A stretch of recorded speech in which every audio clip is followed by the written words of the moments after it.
perfect. Yeah. Anyway, Sean, thank you for coming on, man. No problem. So I I was actually very excited to have you on today because I can tell we have some different sides of the fence thinking, but you're clearly an honest actor that looks at the broad viewpoint of both the left and the right and everything going on. So Yep. I definitely want to hear your take on generally speaking, what do you feel are the biggest issues happening right now in America? And you can stick with one point, or you can go off on a few. But generally speaking, I want to hear what you think is the most. What is the most pressing matter we got to think about?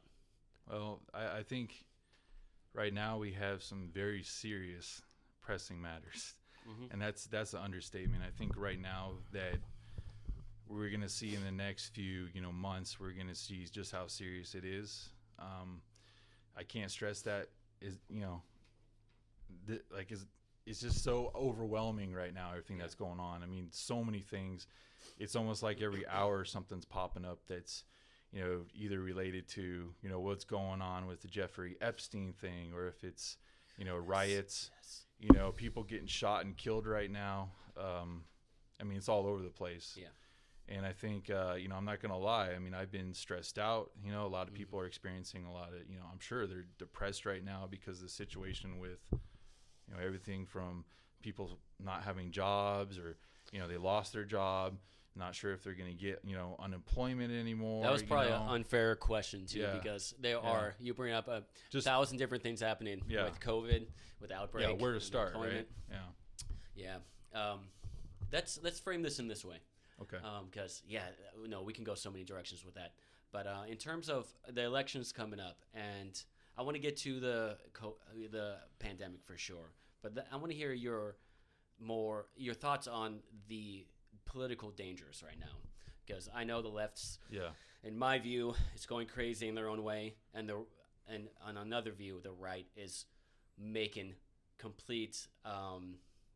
They're making sure that everyone thinks the left is going crazy. And in that way, they're being hyperbolic in their own way. Yeah. I think both sides are very tribal right now and going on their extreme views. Without a doubt, yeah. So what do you think is the biggest issue in that regard? I'm pretty sure you're going to say the left side with more of a Marxist tendency. Yeah, I wouldn't say it's a specific side. I think the main problem is, once again, like I know we, had a short discussion before we went live, but it is mainly with the fact that people are reacting emotionally before they actually, come up with a conclusion on anything. And, they see something and they react emotionally. And, that's where everything with social media ties in. And, I know that I've been somebody that's been on Facebook since, forever ago. And a lot of people who, saw my post from back then, I was this, somebody who was always talking about everything from the Patriot Act to the NDA, AA, National Defense Authorization Act, and how that they're going to affect us in the future, how they could be used against us, surveillance. And we can, when you get into that, you can go into, people like Edward Snowden. Hold off on the Edward Snowden one. Yeah. Come on, bud. Come on. You want in. Okay. Cool. I'm sorry. Jack here has to be near me at all times. All right. So. But yeah, Edward Snowden, Assange, and you saw what happened to him. Yes.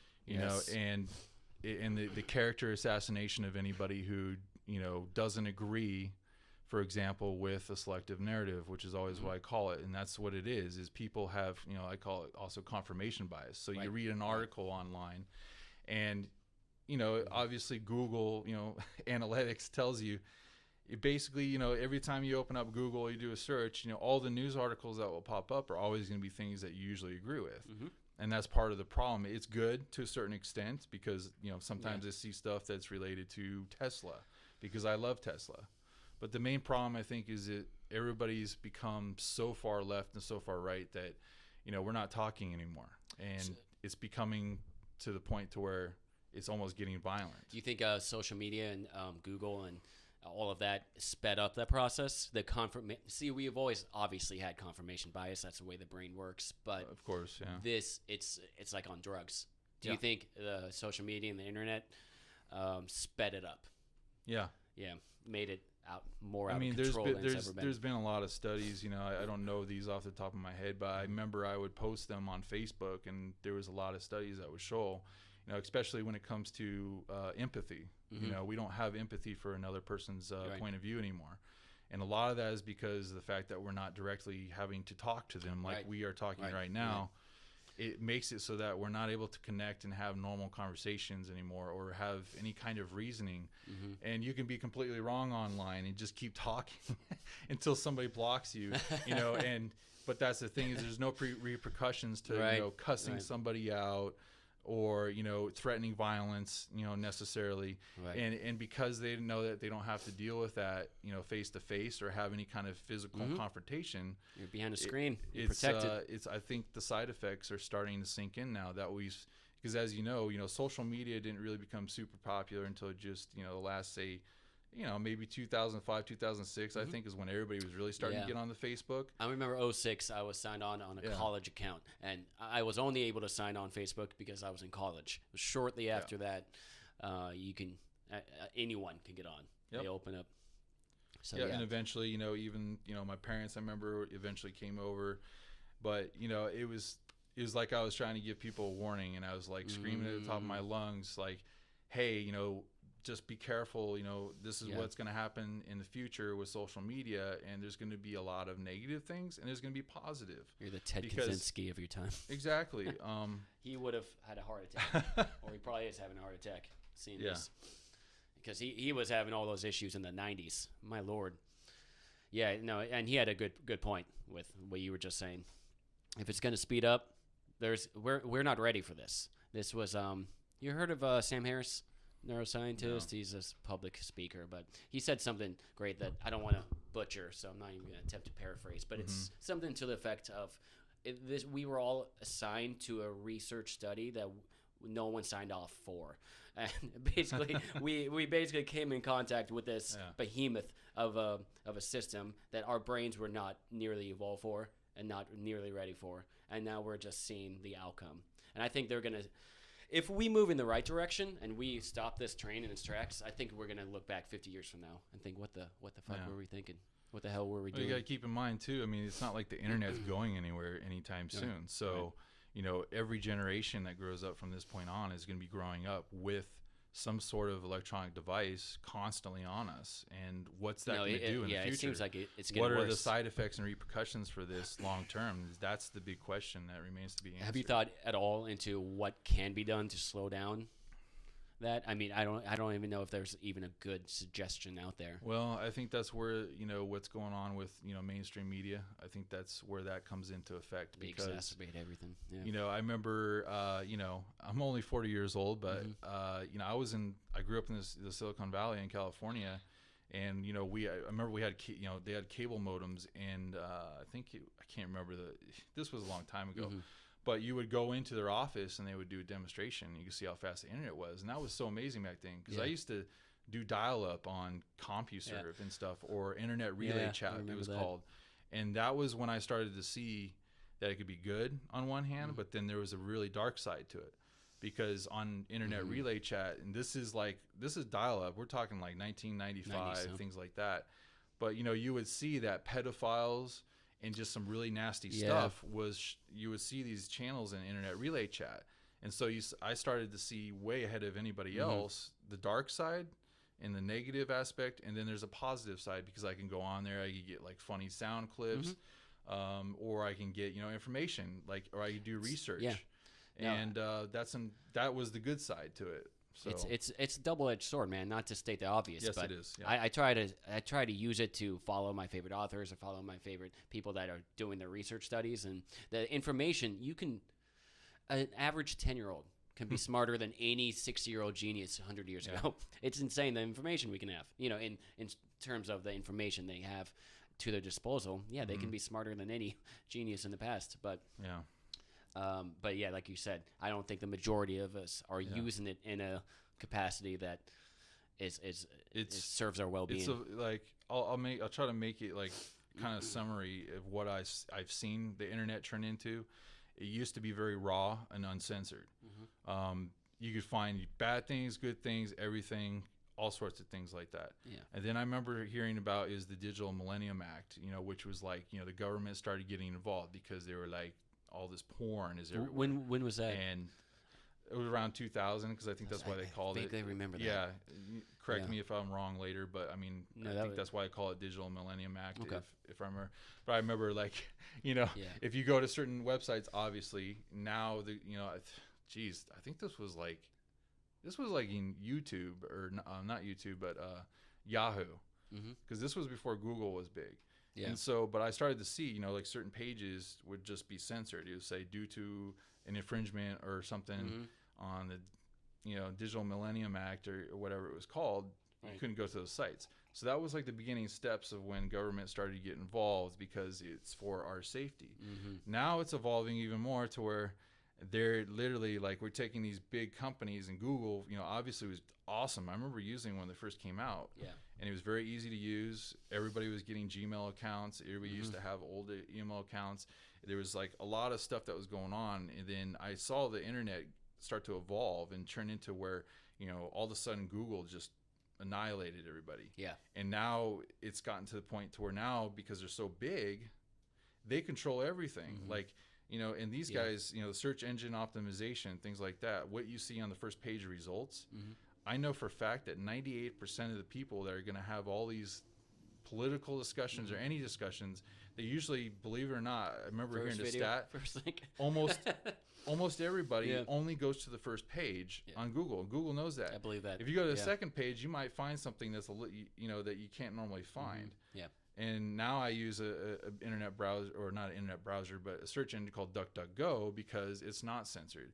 Because Google now, obviously, if it doesn't fit, something that might fit their narrative, or if they say, oh, it's fake news, who's to determine what's fake news anymore, right? Because that's so confusing, trying to figure that out. And then you can get into the fact checker sites, and then it turns out the fact checker sites are also owned by the same people. So it's almost like it's the same concept as committing a crime and then investigating your own crime. I was so bummed when I heard that. Yeah, to me, it sounded the best thing ever. I was like, fact check, perfect. And then I saw that, and I'm like, that was the most disappointing thing. Like when I learned there was no Santa Claus. It's evolved into something to where it's like they dictate so much of it that all that raw information now, it's like they're trying to tell us this is what you need to see.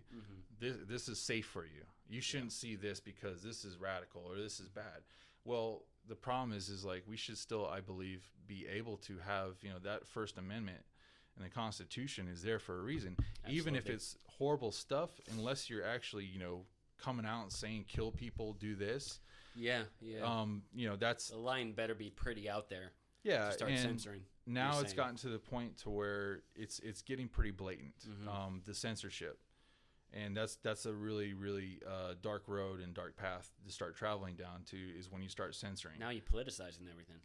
It's a right wing view or it's a left wing view. It is, and and we're seeing it now. Where I know on Timcast, for example, they started grilling Ken Dorsey with Twitter, and all the things I've seen now with Twitter is, you just see like a double standard, like where things that should be censored. Tim did a great job. I have to give him credit because he really drilled them hard. And, and most of the time Ken just, had his attorney there, do most of the talking for obvious reasons because he doesn't want to say something he shouldn't. Right. But, he was, and they've been blatantly censoring people who don't have, similar views, and they label them as whatever it might be, whether it's anything from white supremacists to this and that. And, that's just very dangerous to start going down that path, because it will just snowball and it will just get worse because, it's always been that way. They take a little bit and they take more and more until, what's left, only what they want you to see. I tend to think preventative measures are by far the way to go when you think about anything. Like when people talk about guns. Well, can we talk about mental health, or can we talk about, people having anger issues instead of just going straight to pissing both sides off and nothing being done because you're trying something else. But with all of this you're saying, it makes I've overheard ideas of critical thinking classes and done in high school. learning how to think, not that rote memorization of what to think. Yeah, right? Just common Critical sense. thinking. How do you Yeah. think? Well, we say common sense, but it seems to me, obviously you've heard the term not so common, but critical thinking, it's pretty hard to do because you're guarding against your visceral instinct. That's what it is. You're trying to look. Yeah. What I said you do was look outside and see it. Like, I understand the inclination you have of not wanting to label yourself because people are going to immediately ascribe A, B, and C. Sean, okay, he's Yes. this, therefore he's, when you're far more complex than that, Yeah. and everyone else is too, if they were to start thinking into things. And what I mean to say is we have the ability to be far more complex than that. So the atmosphere that we're in right now is very volatile. Mm-hmm. Like, I think I just read an article that said that something like 62% of people don't even want to discuss their political views anymore because they're so scared of actually being attacked. And that's a very valid thing, because I'm seeing it's very valid. I can go on the That's a YouTube problem. and see thousands of videos, and and trust me, it goes both ways, believe me, of hate crimes being committed. But I'm seeing lately, I have to admit, that I'm seeing a lot of it come from the people who obviously control Twitter and all that stuff. It's very one-sided. They choose which needs to be censored, what doesn't need to be censored. And I think a good example obviously is what we discussed earlier with something that just happened in Austin. Now, I watched it live on a live stream last night. And describe that again for me. I mean, I was watching this guy, and he's walking down the sidewalk, and I remember I was on a live stream with a guy named Wolf, Neve or something like that, and he had multiple screens, 4 going at the same time, and I watched this, and these guys walking, and all of a sudden, I was playing a video game too at the same time, and then I hear in the background like gunshots, and I immediately switch over and start watching it, and of course, you can see this guy, into this crowd because he surrounded the car. Yeah. And supposedly this guy has an AK-47, shoots the car 5 times. Okay, and then this guy's freaking out, obviously, with the camera. He's like, oh my God. And of course, he's like, ducking, he's hiding. And then you hear that, I guess it was about 4 shots. Now, I might be wrong because this just happened. I just found out about it. But, supposedly he shoots and kills the guy. Well, like 5 minutes later, or not 5 minutes later, it was about 5 hours, sorry. In the morning, I wake up today and I see that somebody had already posted on Twitter, for example, says Trump supporter shoots peaceful protester. And the problem right then and there is that's obviously probably not accurate, I would say. And somebody can share that and say 50 million already Who made this tweet? I don't remember the username.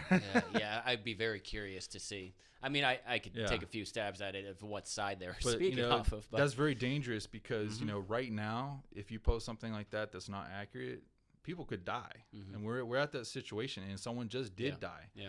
And, as a law-abiding citizen, from the facts that I got, was attacked.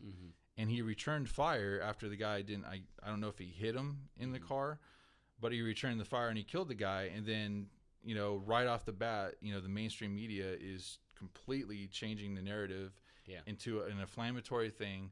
And they're finding that, I see this happen way too many times lately. And these type of things are, right now, we can't afford to have those type of mistakes with the media.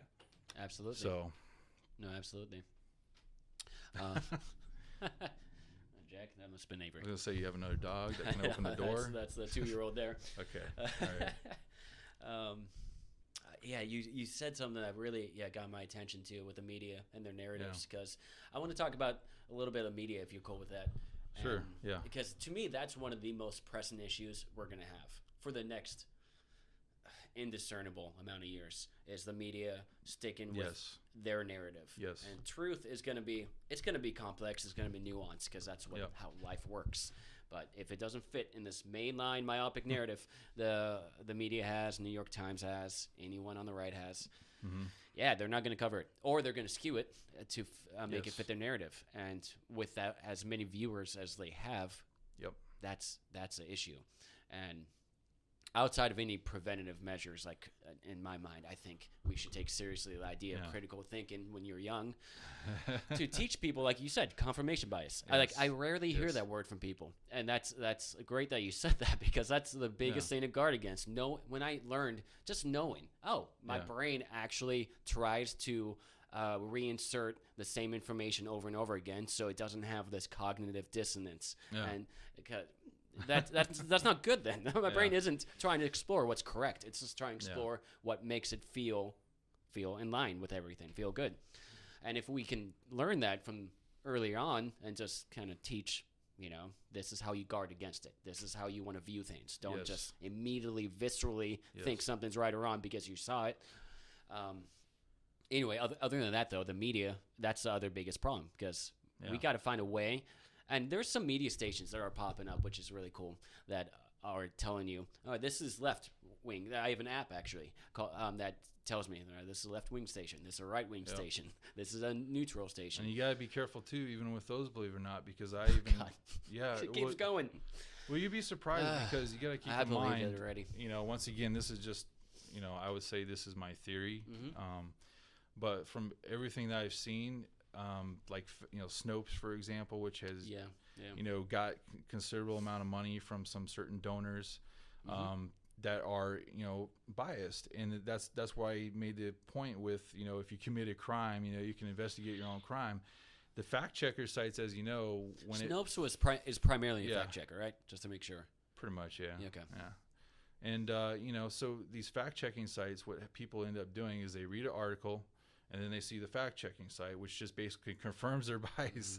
And it makes them feel like, oh, well, because of this fact-checking site. But that's the problem, is that the fact-checking sites are also biased. And I've caught them, and I have to point out, like, certain people that have, attacked them and actually proved them to be, on shaky ground themselves, good investigative journalists, which, like Ben Swan is somebody that I followed for a very long time. He does great work, and he does some serious investigation into the fact-checking sites. And he's investigating the fact. Yeah, it's like Inception for dreams. In one hand, it's great to have the knowledge, but on another, it's almost like a curse, because you get very down on yourself once you know just how messed up everything is. It can be really disheartening. But that's the other part of critical thinking. You take everything with a grain of salt. A very easy example is you have a friend that talks about someone. Okay, well, cool. He's good or bad. Sorry, I should have turned that off. But good or bad, I should probably turn mine off too, actually. So hopefully nobody calls me. I'll turn it off right now. But whatever the person tells you, it's always good to know, all right, I'm going to take that with a grain of salt and get to learn about the person myself. And half the time you're going to realize, all right, there's part of it that was true, part of it that was embellished. And ideas and exploring thoughts and politics is just definitely like that. If you watch the media, you'll find out, if you learn about the situation yourself, it's a little different.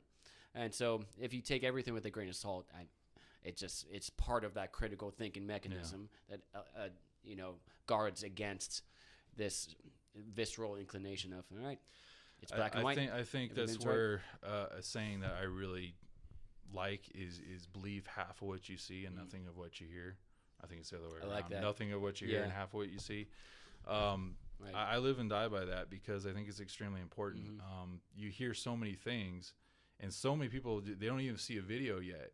And they already, in their mind, they're thinking that every single cop is out to get you and kill you. They're ready to go. Like they're like out, with guns ready to, and that's blazing. The sort of thinking that gives you credence to say, we should disarm the police, or we should, defund the police.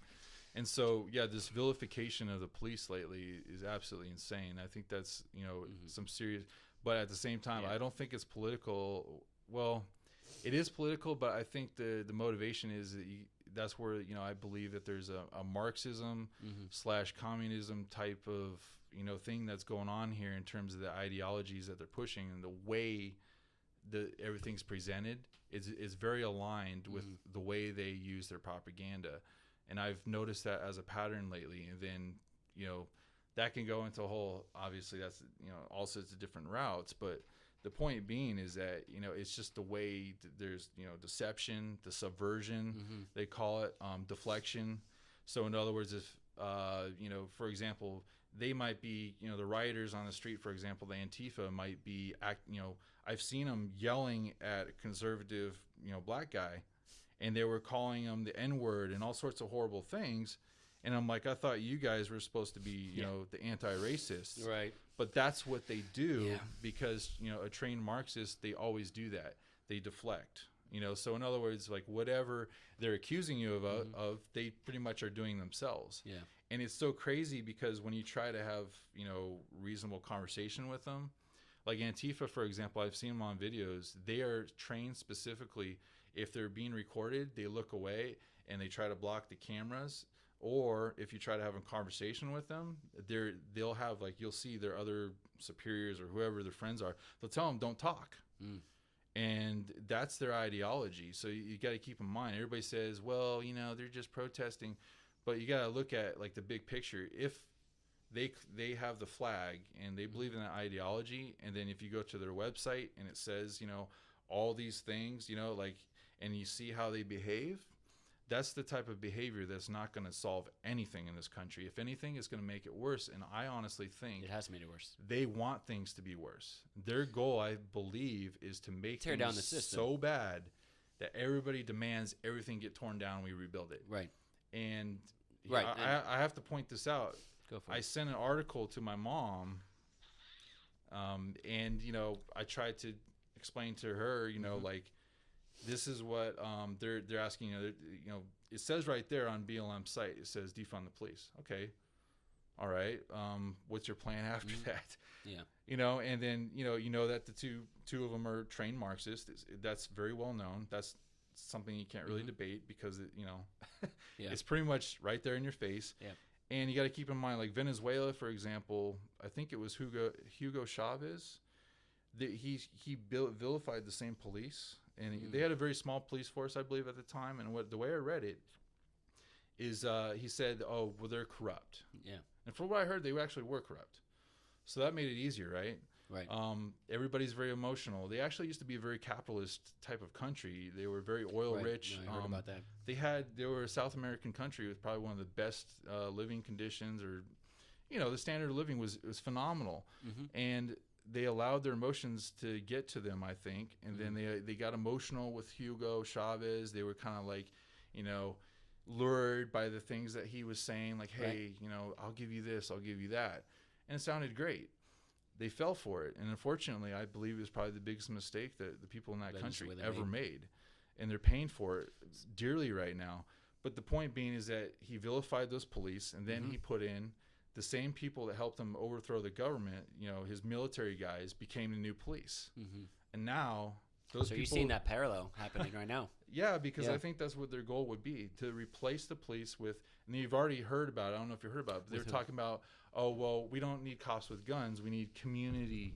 I don't even know what you consider a community officer. Yeah. No, I've heard social programs, right? But see, that's the problem is... Who's to say that they can't appoint somebody who believes in what they believe to be all those new officers, and then you take all these other good cops who are out there and you're vilifying all of them, and you're replacing them with community people that could be trained Marxists. Their ideology. And then if you think it's bad now, the things that Hugo Chavez put in place is obviously a lot worse because they're probably the most corrupt police force that you'll ever see. Aside from maybe the communist China. Yeah. So you have to look at history and not necessarily erase history. I think history is there because you want to learn from it so you don't make the same mistakes and you don't repeat the same mistakes. So it's insane though, because the way you just summed it up, it's the argument from one extreme side versus the other, and that's what seems to be the mainstream conversation right now. And I'm perceptible to, okay, so you want to reallocate some money to that program when it comes to a mental health call. So it's a police that might not be trained in mental health. A physician comes who's trained. That to me is a conversation. I'm like, okay, let's get on board. Let's do it. But that doesn't seem to be in existence. It's either, all right, we're abolishing the police and trading with these community people who we don't know what they're about, or we're the opposite end of the coin. We're doing absolutely nothing, which I think there needs to be something to be done to get people, I don't want to take it too far in that direction, but people like Chauvin, those type of cops need to be vetted better. If whatever mental test you can take for the psychology of a person, he's already had some marks against him in the past. So I don't know why. I know I won't say the name, but I know somebody who was hired as a cop who shouldn't have been hired. Yeah. And he was somebody who was I felt was a little, extreme with some views, and they also were openly racist. I know that for a fact, and they admitted it. And they got hired. Not going to say where. I don't want to, do that obviously and dox anybody, because I don't go down that road because it's just not right. But that's an example. And then of course the other guy, who had 18 complaints, and at that point it's like, I believe strongly those things should not happen. Right. You obviously need to be held at a higher standard if you're a police officer, in every aspect, from physical health to mental health to everything. You should be an extraordinary human being if you're given a gun and a badge and looking over the community. And I believe a majority of them are. And I know them, some of them personally. And that I have no problem with. It's just this argument is either extreme left or extreme right. Extreme one side is saying Blue Lives Matter, which is fine. I'm fine with Blue Lives Matter as much as I'm fine with Black Lives Matter protests. But I'm not fine with, what are we talking about? Are we talking about, okay, wait, every cop should not be questioned all the time? Or, and that's where I dig through it with a fine-tooth comb and say, what are we, both sides are talking about the very extreme version of what we should be talking about, which is somewhere in the middle of this. All right, some cops are bad. Obviously, I have no problem with the majority of cops are not bad. If somebody thinks the majority of cops are bad people, I don't know what. I don't know if you're being political. I don't know if you're being dishonest. I think it's just obviously incorrect. If somebody states something like that, I think they're lying to themselves, and they're lying to everybody else around them. I think. Or you're just new to the scene of looking into anything. I think it's very important to be honest about yourselves. Like, if you can sit, like myself, I can say, a lot of people always, I'm somebody who can get into debates at times, and and people always say, well, you always want to be right. But, the thing is like, I'll admit that, okay, I do feel like that, but I always like to tell them, but at least if I'm right, it's because I told the truth. And I think that's important too, because, a lot of people are not being honest with themselves. Like, they know what they're saying isn't true, but they, that's where there's ignorance. And, even what my dad said, like, you got ignorance, and then you got, being stupid. And I think a lot of people are being ignorant to a certain extent. But a lot of them also voluntarily don't know what's going on, because like you said, that's our discussion we had earlier, because a majority of the people, obviously, that are on the streets fighting are younger. And they're new to all of this. They need a cause. They're emotional. They're angry. They're pissed off. We've been locked in for the past 5 months. They're confused. All they know is that, they got student loan debt up to yin yang. They got no job because, most people are... before all this happened too, they were like having to work part-time jobs. They had to work at a bar. They're trying to get by while they pay their student loans off. And they got student loan debt of $100,000. I know some people, through the roof. Like I watch Dave Ramsey all the time, which is a great show. And he's great. These student loan that people have is like insane. Some of those phone calls, man. And you can't get out of it. You can't claim bankruptcy and just get out of it and you try to restructure. You can't, that's it. Like you were pretty much a slave at that point, in my opinion. I'm a huge fan of furthering education, but the university is a scam right now. They're a scam. I mean, it's insane. We're seeing that come to light now, especially recently, because we're realizing that they've been just taking in huge amounts of money, and they say, well, we got rock climbing, we got a cafeteria, gourmet food, like they're selling Olympic you size swimming pool. Come on in. And I know, because when I wanted to go to San Diego State, they walk you around. Can't imagine they show you this, they show you that. They're selling you, and and then everybody gets financial aid because everybody wants a college education, right? And they will give financial aid all the time to people, and I was young. I didn't know. And then you're borrowing all that money. You never think about it. And then all of a sudden, I graduated in 2008. And then there I was. There's no jobs. Everything dried up.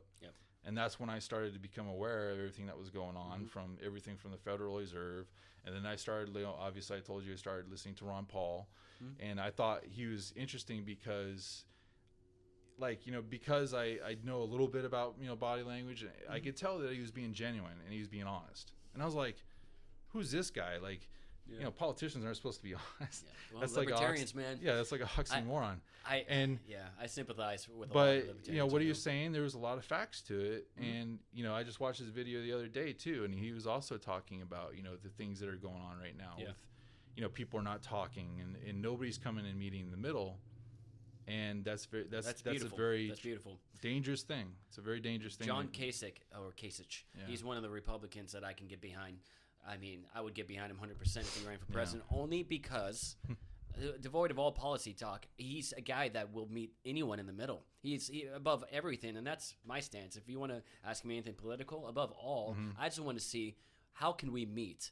I'm going to disagree inevitably with you with some stuff. I'm another human being. Of course. But how can we make something productive, right? Yeah. How can we, a little bit for me, a little bit for you, can we somehow agree? And it doesn't work like that right now. We're way too tribal.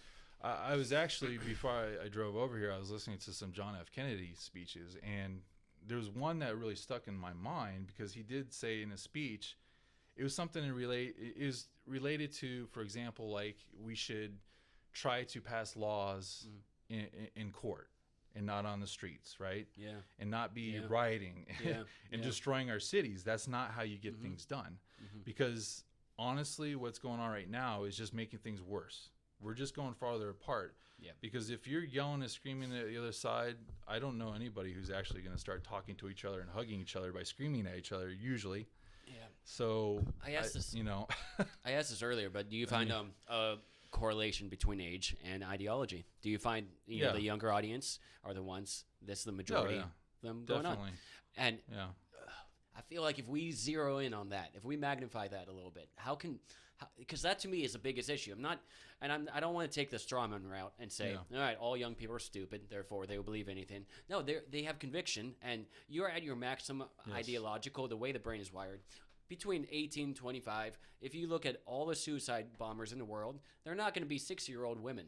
They're going to be a certain demographic. They're going to be male for the most part. They're going to be a certain age, you know. And it's not a coincidence. It's when you're at your most heated, ideological, passionate viewpoints when you're at a certain age. And you're trying to find yourself. You're trying to get an identity. And that's important. And a lot of kids, you know, as you know, try to find an identity in high school. Yeah. And then they're trying to, you know, you're trying to find a purpose. I always believe that purpose is important in life, because if you don't have purpose, it's so important. It's why religion will always be around. Yeah, it's and why spirituality once I found will purpose, you know, I believe that my purpose was to be here. Like I felt like everything happens for a reason. There's a reason why I'm on a podcast when I'm somebody who's normally very private and doesn't like social media. Doesn't like being, of you as a libertarian. Like, you know, for me to actually get the courage, actually want to put my face on the internet, for example, was something I had to think very thoroughly about. But I felt like I had a lot of things I feel that need to be said that are very important and that people need to hear, because it's very alarming that, you know, everything that's going on. And because I feel legitimately scared of everything that's going on so much that I feel that this is a clear and present threat to the United States of America. Quite honestly. That one. Yeah, no, I completely agree, man. And no, I obviously appreciate you coming on to do that too, because I don't want to miss anything too, because I've overheard some of the things you were posting about the Marxism in America, and one of the, we can go this direction if you want, but I do wonder, and a big question for me is, and this ties in with the age group, how big of the piece of the pie is this issue, and if it is a majority issue. Like Marxism as an issue? Marxism or leading up to Marxism. Because I explained to you before, but just to be brief about it, I think it's a minority, and I think the loudest voices on both sides are speaking up, and they're taking over the media attention. Yes. So you've heard the silent majority. That's obviously, to me, is definitely a thing. Most left people are liberal-minded. They just want free speech. They want everyone to have their equality as much as it can be possible. And the right-wing people, same thing. They want the best for everyone, and they're not crazy racist people. I know, and that's what's so funny about the whole situation is because honestly, most human beings, they just, you know, they want, like, gosh darn it, what was it? It was once again, it was a John F. Kennedy speech towards the end where they just said that most men that are born just want to be free and independent. Right. And that's the Right. truth, because that's what, sorry, I'm just, but it really hits home, because that is really what this is all about, is really understanding what's really important. And Yeah. it's just really sad, because there's so much, like, I'm seeing so much anger, so much hate. It's undescribable, some of the just the amount of evil that I've seen, honestly, with people, from both sides attacking each other. I mean, there was a couple who was walking, and it was a guy who was a BLM member, and they just said, well, she's like, well, whatever, all lives matter, or something like that. Well, they didn't like that. They shot her and killed her. And this is something that happened. They just shot her and killed her on the spot. Yes. Yeah. When did this happen? Oh, just recent. Jesus I think Christ. it was Dan Bongino or something, who's like a spokesman he was on NRA TV and stuff. Which, trust me, they attack him all the time. But he's the one that's helping, start the Parler thing, because, it wasn't. But I'm getting off track. But there's a lot of things, like, for example, like, you didn't know about that. These are things that are happening every day. And it just goes to show you that, there is hate coming from both sides of the spectrum. No doubt. And that people are dying on both sides. And that, to me, is tragic, because, you would think that people who believe in that movement, for example, they want to not do those type of things. Like, why would you feel that, doing the exact same thing, cops, if you claim that they're going out and killing everybody, then you just went and killed somebody just because they said something you didn't agree with? No, that's crazy. That's a point of insanity. And that's ideological thinking. Yeah. That's the far left side right there. And those are the only ones we're hearing from. And that's my biggest concern, is that we are not being who we are, to frame it that way. We are hearing from the minority and allowing them to be the voice for everyone. Yeah. And I'm all for the center. I'm all for, like, let's come on, people. Let's rein it in. Well, and if the majority of these people are young people, what my issue with the way, like, a right wing will frame it is, we'll say, okay, let's see, the left side is communism now, and like, and then on the left, right wingers are racist. Well, once again, to be fair, that would be, obviously, I'll admit it's a generalization, but I will say that there definitely is a strong influence of those type of ideologies being pressed, for sure. And there's tons of evidence for it, and it's has been scary to me is that a lot of people don't see this. And I've been, noticing these things for some time now. And what's really crazy is that everything with the mainstream news is really just hammered it into people so good now. And we were talking like 20 plus years, honestly, I would say that you can watch old news and it's different. It sort of was the way things are in the 90s, wasn't the way it? things are presented, and the way, everything from, like, big bold letters, flashing. Everything's breaking news. Like Fox News, you see like a flag's waving, and it's like, you gotta be patriot, But then you go over to the other side with CNN, for example, and it's different. Like, everything becomes about race. Yeah. Every 5 seconds, they're talking about race, and every headline. To be honest, most people who probably watch those channels. They are interested in that, and they keep pounding that away, though, over time, to the point to where it's like, if you cite any other sources other than mainstream news, and I've had people, friends and family, who will just automatically, without reading the cited source, will say that that's BS, and they'll just be, sorry, I don't believe that, because that's just BS. And I'm like, what's BS about it? Like, at least read the article. And the thing is that I used to read all the stuff, the mainstream news, and I used to believe all that stuff, and then I don't want to insult them, but I kind of woke up a little bit, and I started researching, and I started realizing that there's always two sides to every story. Sometimes more.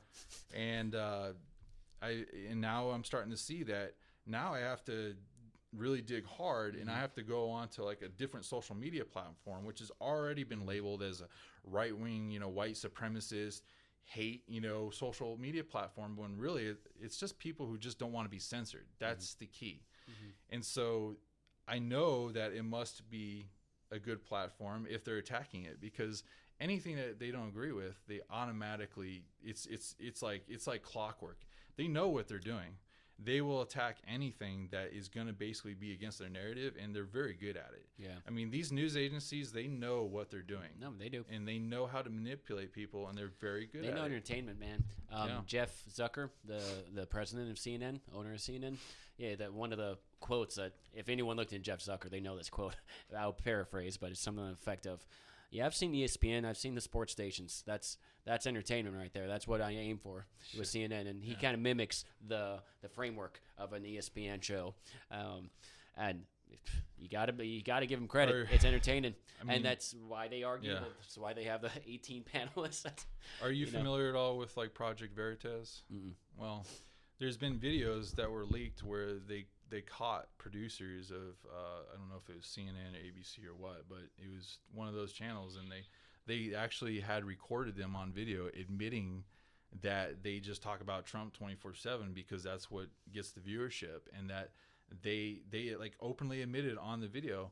And those videos of Project Veritas has already been attacked, of course, because once again, anytime truth is treason and an empire flies, anytime you start to tell the truth, man.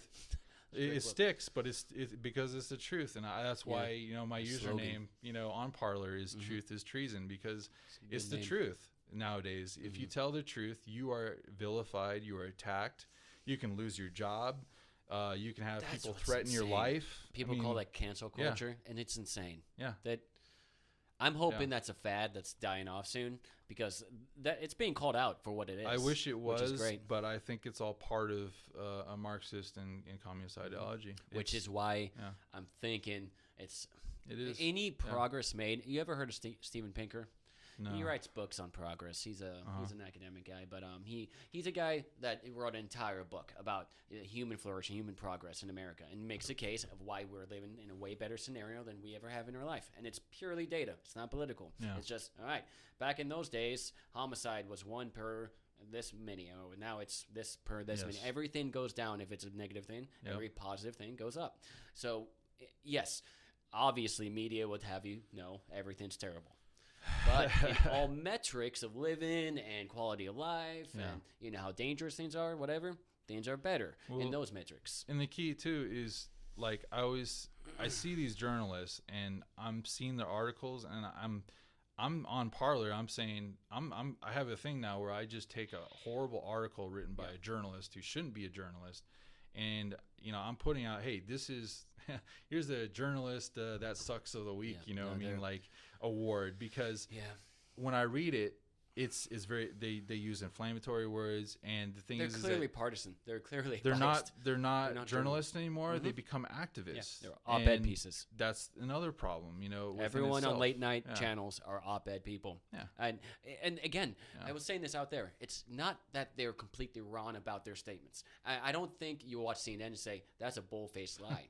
I know that sounds like they lie all the time, but I think they are so good at lawyering what they do that it's actually somewhat true what I just said. But really, you're being misleading. I think they're completely misleading and obviously extremely biased. I don't think they're fake in the sense of that simple straw man interpretation of they're just everything they say they're fake. Well, they said Donald Trump's president.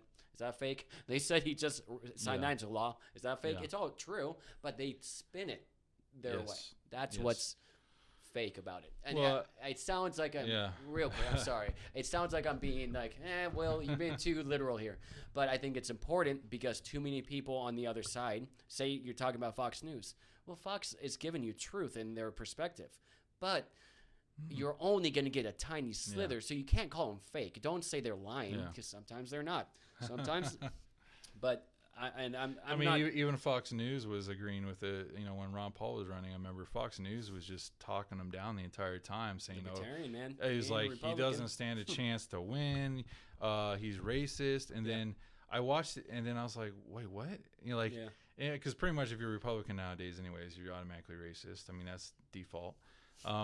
But there's a commercial actually that Ron Paul had that nobody apparently had seen, but it was like really, it's like, dude, this is like a commercial. It's like a tearjerker. But there were older black gentlemen, and this was back then in it's something like 1962, and this is obviously when no other doctors would help him. Okay, he came into a hospital. Ron Paul was there, And he said that Ron Paul was the only one that actually wanted to help him. Wow. And I'm like, and so the fact that they call him, Ron Paul, a racist, when back then, when most people would not even help anybody, and there was open discrimination, and this was before, there was like a lot of movement in the civil rights, and, there was like open, racism in the South, especially in Texas. Right. And Ron Paul helped him and treated him just like anybody else. And yet they actually had the audacity to actually call him racist. And so Who was this? Did you say this was Fox News? Oh, gosh. It wasn't. It was everybody. Yeah. Okay. I mean, that was flying all over the place. I mean, but I don't know the details of it, but for sure they were attacking his character and and it was really sad to see because, he's just like this little old man with like that kind of whiny voice. He's kind of goofy. Yeah. And, dorky and stuff, but he was a very genuine person, from what I saw. And I have never, seen anything that he says that turns out to be completely false, ever. Yeah. He's just telling the truth. And, I'm telling you, man, libertarians will tear people apart. If you ever watch a libertarian versus anyone else in the debate, I guarantee you, libertarians going to tear people apart. They're only about facts. And and you talk about economy with them, they're going to show you some things. Well, I think, the way things are going, why not just try to be libertarian for once? I think it works in some context. I think pure libertarianism, politically, you need government in some capacity, in my view. In some capacity. I can agree. I don't think it needs to be as big as it is right now, for sure. But if you went pure libertarian, that's going to be like, no government, we're living off our farm and land. I hope maybe, like hundreds of years in the future, hopefully we can come up with a government that's, limited. We got to find balance. We have to find some kind of structure. That's a conversation worth having. Keep things, like to try to reduce the amount of wars. Hopefully, I mean, we all talk about that, but we hopefully, in the future, far future, we can finally come up with an idea to, have something that's going to be the most effective way to govern ourselves and govern others, and just have things be balanced. But I think it's more than just the form of government, more than anything else. I think that's where we talked about with social media that ties in. It's just the culture and the way things are right now, and the way kids have grown up, and the things that we see in media and how we're portrayed and how we're supposed to be portrayed, and it's just everything. The whole world in general right now has obviously changed. Dramatically. Families are not nuclear families anymore. Like BLM, for example, BLM is against that. Openly says that they're against the nuclear family. Like the one guy on the Giants, the San Francisco Giants, that stood up said that. He said, "I just don't agree with a couple things." That's fine. Yeah. You don't. The thing is a lot of people just agreed with it and they just start kneeling, but then they're kneeling not because necessarily they might agree with it, because they're so scared to not kneel that they don't, because this is the world we live in. And I was going to ask you your thoughts on kneeling. I don't know if you want to go down that road, but just generally speaking, because there's two forms of thoughts, but I'm suspecting you'll have a more nuanced view. Yeah. I have a nuanced view on it, and I'm not for one side or the other. Yeah. I feel completely fine if you want to kneel for something you view as a thing. I don't feel offended, but I don't come from that angle. But at the same time, know what you're doing, know what you're protesting for, and if you do, good for you. America's made for protesting.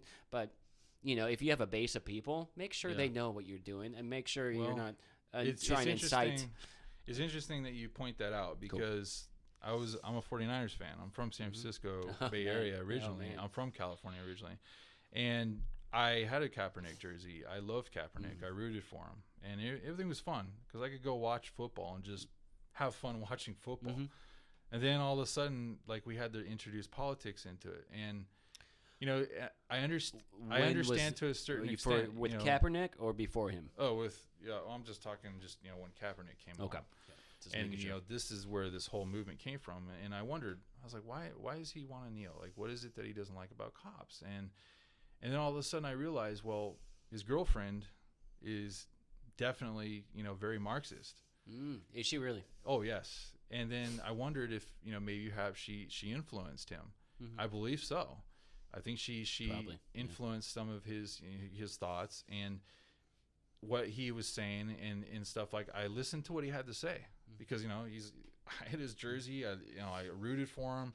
Watched him in the Super Bowl. I was totally on his side. But then I was like, well, I think what he was trying to do is he was trying to relay a message, but he did it in a very a poor way. Like it wasn't he wasn't articulate with trying to get his point across, and the way he came off was, it just he's not very good at explaining his view. Let's just say that he just is like, well, I'm trying to raise awareness for police brutality. I'm like, okay, so what do you suggest you do? Yeah, and just like, what's what your happened? plan? What happened? Name the case. Name the person that was unfairly, treated. And I'm all about, if you know what you're talking about, what case you're talking about. Okay, cool. Yeah. Let's do something about something to equal out justice. If there is something unjust, that's just, to me, it's pretty common sense. It's, all right, cool.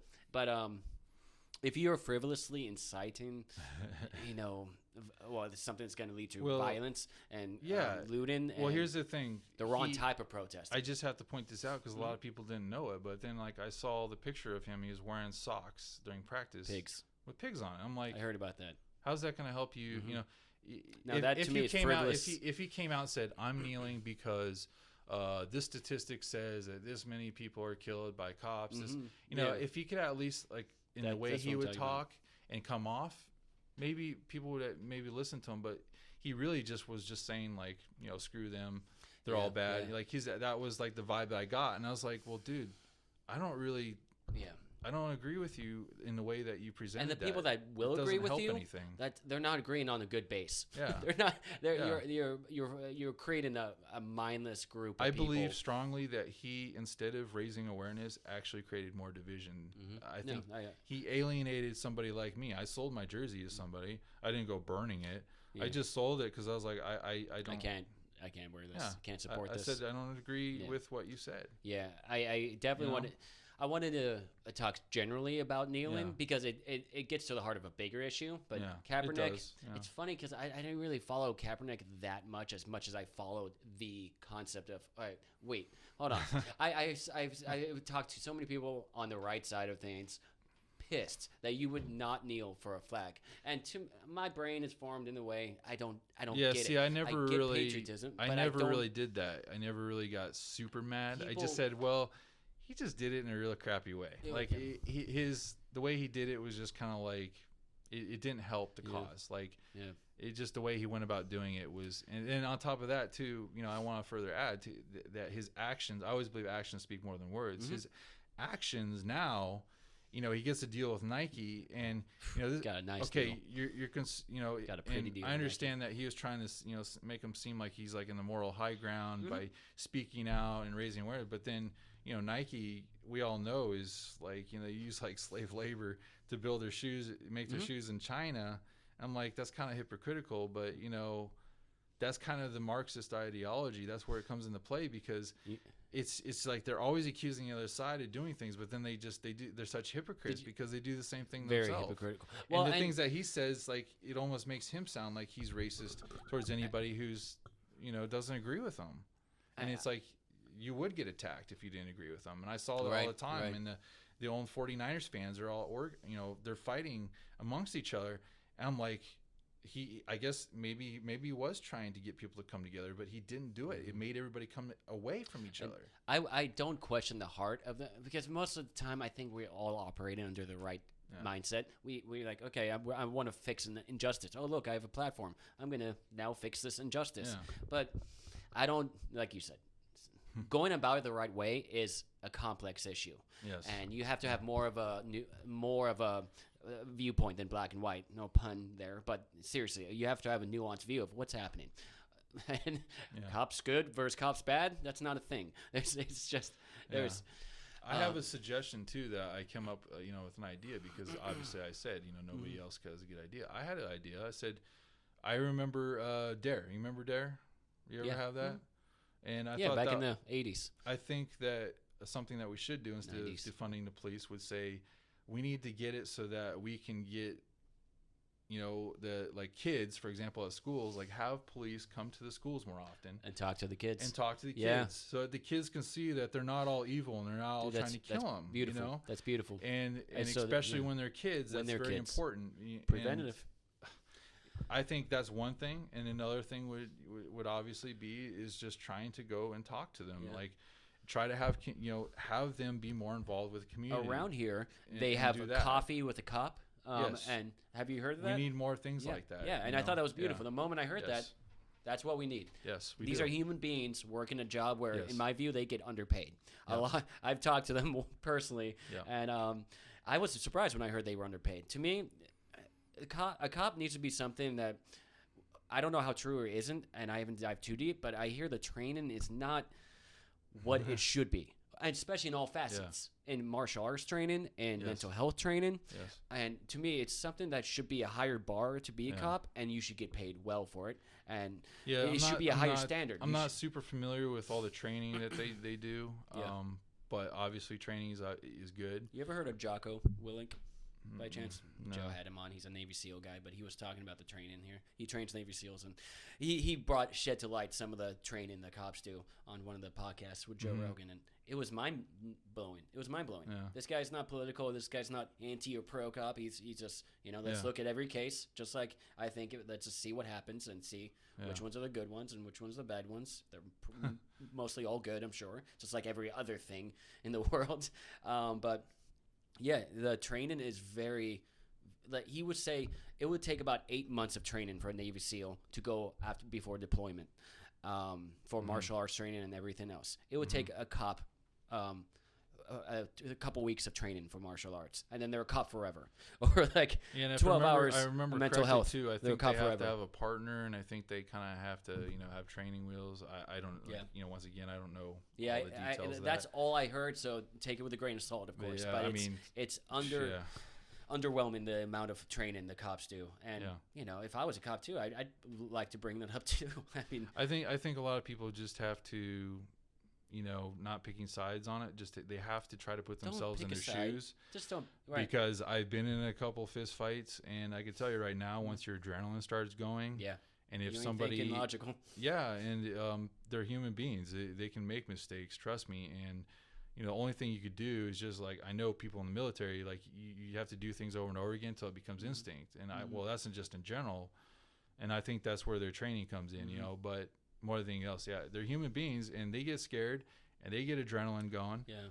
And they sometimes get upset and yell back and get emotional. I've seen it before. I even saw it last night on the riots. One guy, he got really emotional because one of the, rioters, protesters, call it what you want, was like getting in their face and saying stuff, and then he went like this and he smacked them, and I was just like, dude, come on, man, like you're just gonna give the media something to go off of by doing that. You got to keep your cool. But they're human beings. That's the thing. They're gonna make those mistakes, and that's just a fact of life. It's a shame. There are a lot of cop videos out there where you just jaw dropping. What are you thinking, man?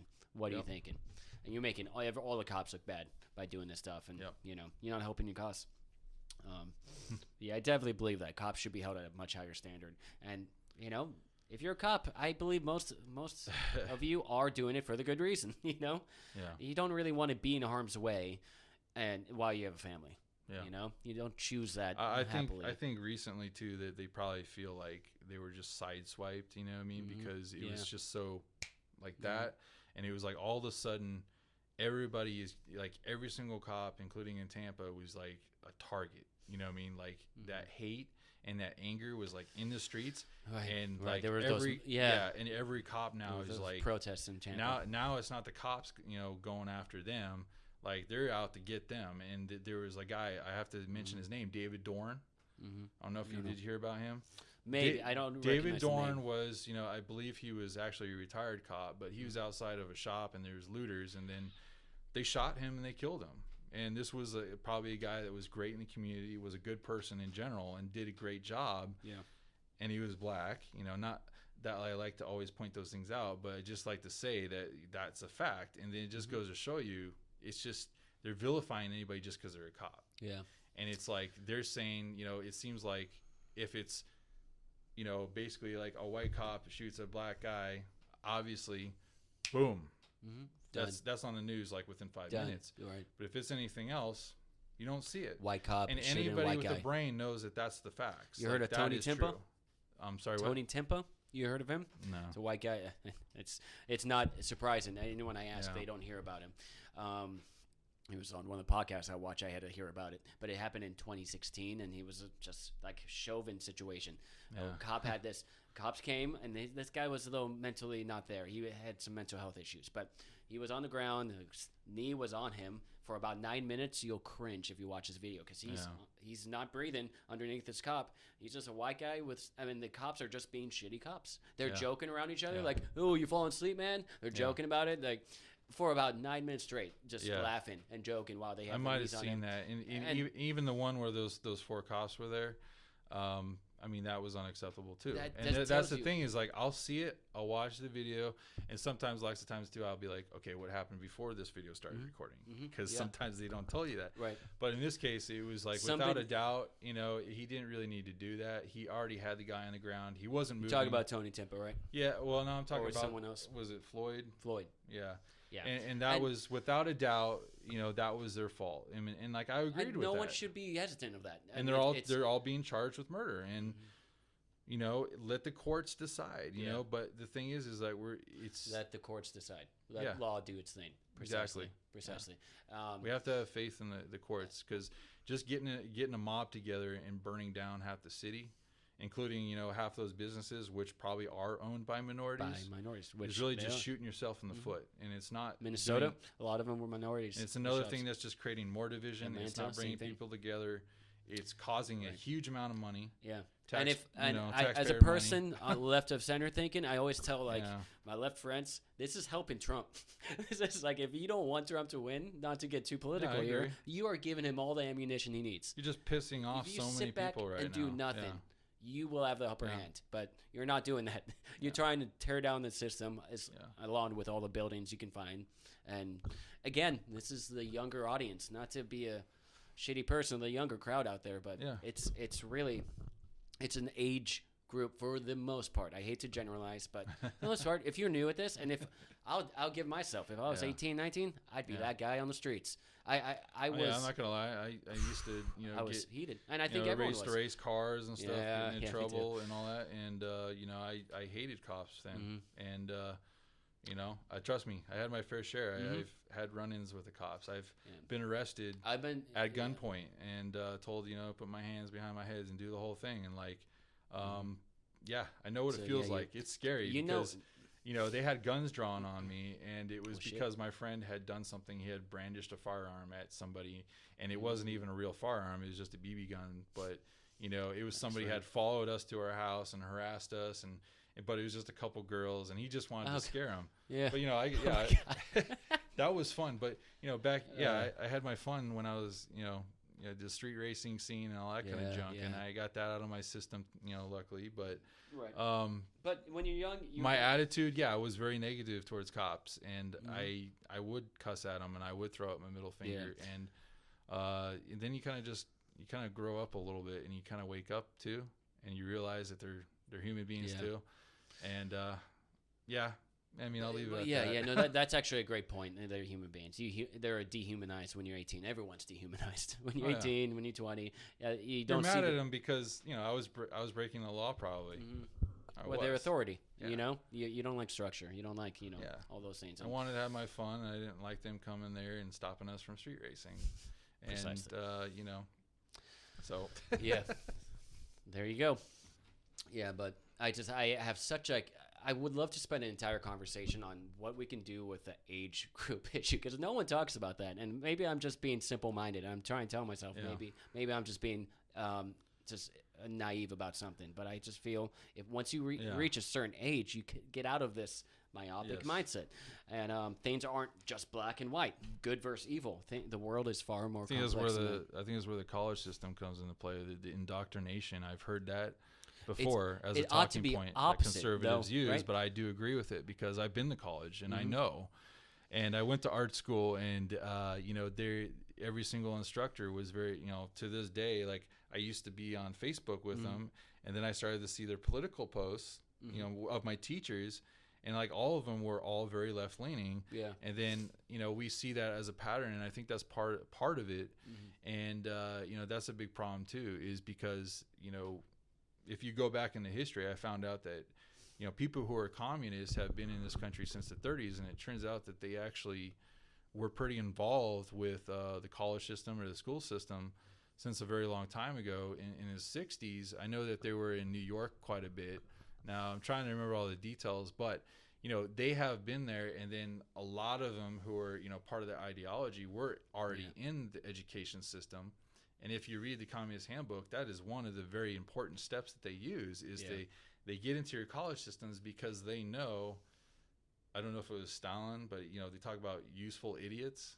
And that's what they're trying to create because they know that they can easily mold you into what they need to.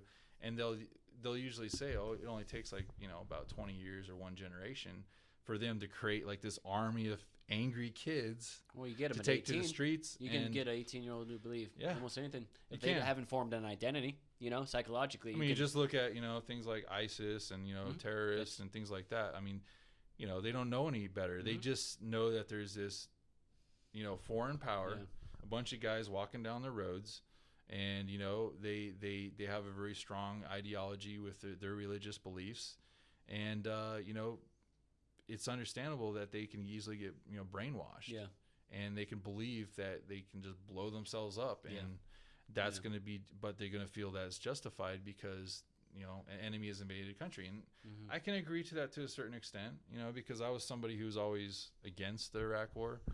I was against, I didn't like Bush and, the Patriot Act and all that stuff that came, the TSA, as things that were implemented to keep us safe, and in which we've heard so many cases of things slipping by, even despite all that. And then, people just, literally like, your rights are being violated by being pat down, and that's why they have a female pat down females now. Oh, really?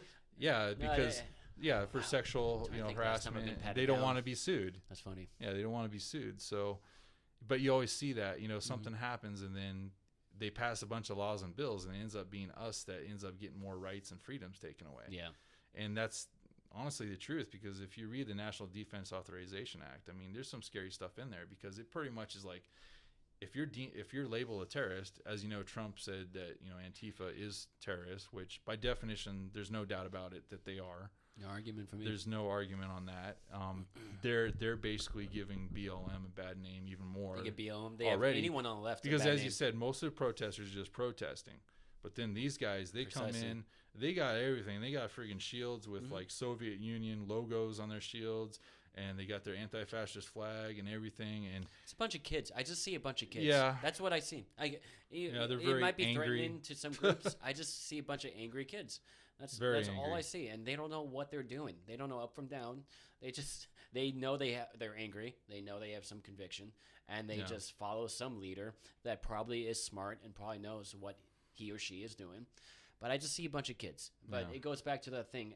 I'm not straw man in anyone. Yeah. The majority of younger audiences, they have good hearts and they do the right thing. They protest peacefully. And the majority of my friends that protested, same thing. Yeah. They are doing the right thing, and as far as I can see. But they're not being told the right information. No. And I think it's just, we need to get the right information out there. Yeah. But it means nothing when that's, I guess, I know that we've been going on, everything, with the BLM, Kaepernick and all that, but I want to focus. Like, I just want to go back to, the thing that we need to focus on right now is the real enemy to humanity, and that's going to be the Chinese Communist Party. And now we're starting to see things now come to light. For example, with I think the consulate in Houston got closed, and they captured like several spies who, one of them I heard even admitted that they were a spy for China. They actually are cooperating, and they said that they were stealing biotechnology. Sound familiar? They were actually stealing that from us. And there's several professors at colleges. Now, I think one of them was even at Harvard, and I think there was a couple other ones that were actually busted because they were accepting money from the Chinese Communist Party to sell information to them. And we now know, too, for fact, I double-checked this like 3 or 4 times, Dr. Fauci himself even admitted that he was sending $3.7 million to the Wuhan lab. Dr. Fauci, the guy that's like on TV all the time now.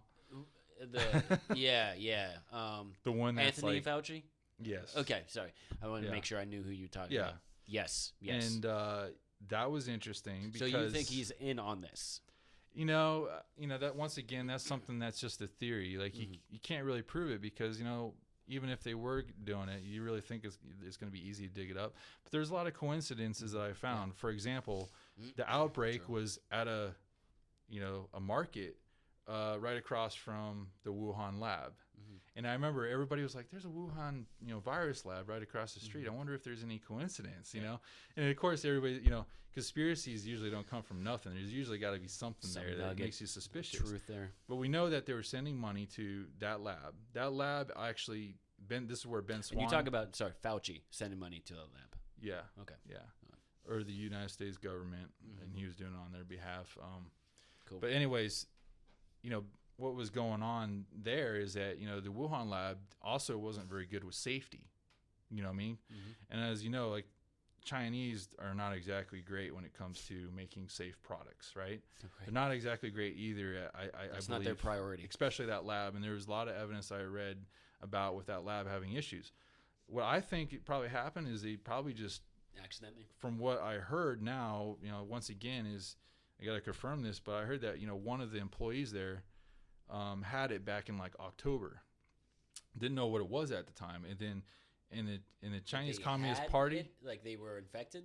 Yeah, but they didn't know what it was yet. They just were calling it like unknown virus, and they were talking through. I think what they have to use there is like WhatsApp or something, or which is like you could because you can only use certain apps that the Chinese Communist Party can monitor. Okay. And one of those doctors, as you know, was a whistleblower. And he was trying to come out and say that, this is a bad virus. This is what's going on. They're covering it up. And, of course, he ended up dying. I know who you're talking about. Yeah. And so that was suspicious, too. But, the thing is that, this lab's right across the street from where they claim that it started. He was young. I'm sorry to digress for a second. He was young, wasn't he? He was at 20s or 30s? Who? The doctor, the Chinese doctor that died? He wasn't, like, very old, I don't think. But... Okay. There's a lot of suspicious stuff that was going on with that, and I just thought that was really strange that those are coincidences. Can you check that one real quick? Yeah. Sorry, I want to go down this path with you because I'm really curious of your thoughts. Have you ever heard of Brett Weinstein? He was involved in the Evergreen. That sounds familiar. The professor, you probably looked up the Evergreen issues. Evergreen University, isn't it up north in Seattle? Seattle. And really it was super duper crazy left wing people who. As progressive as you can get. There's some scary videos I've seen out of their classrooms. Yeah, it's insane what they did. They shut down the entire campus. They took over everything. Yeah. Brett Weinstein is a left-wing professor. Yeah. He's my type of leftist, where he criticizes everyone. He's just he doesn't pretend he knows everything. And but they made him look like a racist, white supremacist, like Nazi. And he was a professor at a liberal arts college in Seattle. How do you get more progressive sounding, in terms of your political thoughts?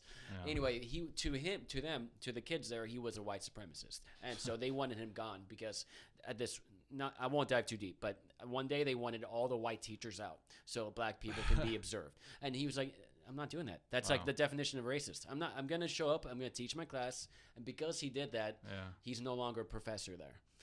Their president catered to everything the students were saying. If you saw this, you should see this documentary. It's insane. No, I've watched a lot of videos about stuff. I saw a bunch of students shouting down a teacher, and just I've seen some and I was like, that was like the everything's so backwards, like with that place, and then just in general now everywhere. But the Evergreen, they're not doing well anymore too. The attendance is down and down every year. Like, I mean, who would want to be there? It's such a toxic environment. The degrees mean nothing now. The students that go out to look for jobs, people don't want to hire those kids. It's crazy. Jeez. But that's left gone too left is an example. Yeah. And but this guy, he's an evolutionary biologist, very smart guy. He was saying, the first guy I heard that said this escaped from a lab, it looks like, because this has the elements. I'm gonna sound like an idiot if I try to repeat him because I don't know about chemistry and stuff. But he was saying that the elements of this virus is evolved. It has an evolved state about it that does not look like it was introduced just to humans just a few months back. It looks like it's been tampered with, and it looks. There was a couple Australian scientists that were working on a vaccine, and then this is also Ben Swan also did some good work on that and did some investigation, and there was like some pretty conclusive evidence showing that there was like, I think, once again, I'm not an expert in this field, but it's something like proteins that are attached to it. And they said there was absolutely, without a doubt, like that was the actual engineered virus. And so you don't think it even started in nature? That was one theory. It started in nature. They wanted to study it. I think it started in nature. I think they were researching the virus from bats, and I think that sounds pretty reasonable. And was it accidental, or it was made to be more contagious and be more susceptible to spread between human beings? That's what I think. But purposefully. Yeah. Come out. Oh, okay. That's that to me is like the. What I think is it. You know what I think? This is just a theory, but I believe that they possibly were going to make a virus that was going to be something that doesn't kill a lot of people, but it creates enough panic so that you can control people, and so that they can. And I think they were going to make the. I think they wanted to have the vaccine already made, and then when there's an outbreak, then they could be like, oh, guess what? Like maybe wait 3 months, and then they were going to come up with the vaccine. So to be profitable. Yeah, because I've been hearing it's a money making. I've been hearing that some people are getting charged money for getting their tests, and I'm also hearing that they're trying to charge for the vaccine, but then I think it might have backfired on them. I think that's what happened. I think it was accidentally released. This is just my theory, and because it was accidentally released, they didn't have the vaccine yet. And so now they're trying to clean up their mess, but at the same time, they probably don't care. But because it backfired, I think there's another company, like there's a couple promising ones that are coming out, and they might come out and then they'll say it doesn't work. And I think they're really going to try to make it so that their vaccine is one that gets picked. Because Bill Gates seems, all of a sudden, he comes out of the woodwork. I mean, this is a guy. He's involved with vaccines a lot, isn't he? Yeah, he's been doing a lot of work in Africa, right. For to philanthropist or whatever he likes to call himself now, which I thought was really strange, because I'm like, okay, you used to do computer operating systems, and then you retired. You're like a multi-billionaire. Why not just go, sit on your boat and just relax, enjoy life? Right. And I can understand maybe he's trying to help people, but I have trouble believing that. It's just the way he's gone about doing it. All of a sudden, he's on the news. Yeah. And it seemed like he was like the go-to guy right off the bat when this outbreak occurred, as if it was almost like, it was all planned or something. Yeah. And you wonder where these conspiracies come from, because there's just all these strange coincidences, and it's just like I've never jumped on board with a Bill Gates conspiracy, but that's primarily because I haven't heard anything. Yeah. I've heard nothing but like just assumptions and once again, like I can't confirm it, but there's seems to there's me stuff that's there. He's an old guy that wanted to do some good. He believes in science and medicine, so this is the way he went. But a lot of my conspiratorial minded friends added that, and that to me, if you're they're the same ones that say 9/11 was an inside job. Again, I'm not an engineer. When you talk to me about how those buildings fall, I'm not going to follow you. So I don't know. At the end of the day, I can't tell you I'm confident, but in my mind, it makes perfect sense that a terrorist would want to do such a thing. So, and to go back to the CCP and where the virus broke out to, the other key things that happened that are very important is that there was a lot of evidence that the CCP knew what was going on, and they didn't disclose anything to either the World Health Organization, which we found out was defunded, because they hadn't acted appropriately, and there was a lot of stuff that they didn't handle it properly, and because they lied, and because they hid a lot of that stuff and they tried to cover it up, I think what ended up happening, they couldn't control it anymore. But what's disturbing is that they kept allowing flights out of China after the outbreak and after they knew it was spreading. Yeah. And it was almost like they were like, oh, screw it. I mean, we'll just take everybody down with us then, since we got the virus. We might as well spread it to the rest of the world. It does make sense to think it's accidental. I'm not sure, though. Yeah, I'm not sure that makes sense either, because it's honestly hurt everybody. Yeah. That's why I believe this is all an accident, because there's a lot of businesses. Well, China hurt big time. Yes. And that's why it makes sense. Because it's a self-inflicted wound. But, China's got, earthquakes, floods. I mean, You know, they Yeah. got like these biblical proportion things going on right now in their country on top of all of this. And so, yeah, they got their hands full. But, you know, the thing is that because they hid stuff, I think they're the ones to blame for all this.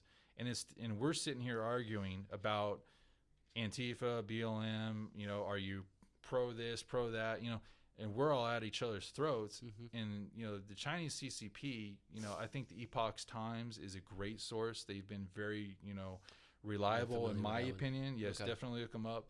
There's a guy named Josh. He does great work too. And, you know, it's just the lies and the deception, you know, with it, and those are the things that the Communist Party is extremely good at. And it's honestly, I think the Chinese Communist Party is the number one enemy to an entire world right now. And I think right now we need to focus on them, and we need to hold them accountable, and we need to find out how we can stop them from doing what they're doing. Because, you know, China, for example, goes to Ghana and they've been mining gold. A lot of people don't know this. You know, they use mercury and they destroy the environment. And what they do is they show up with guns and they guard their guns.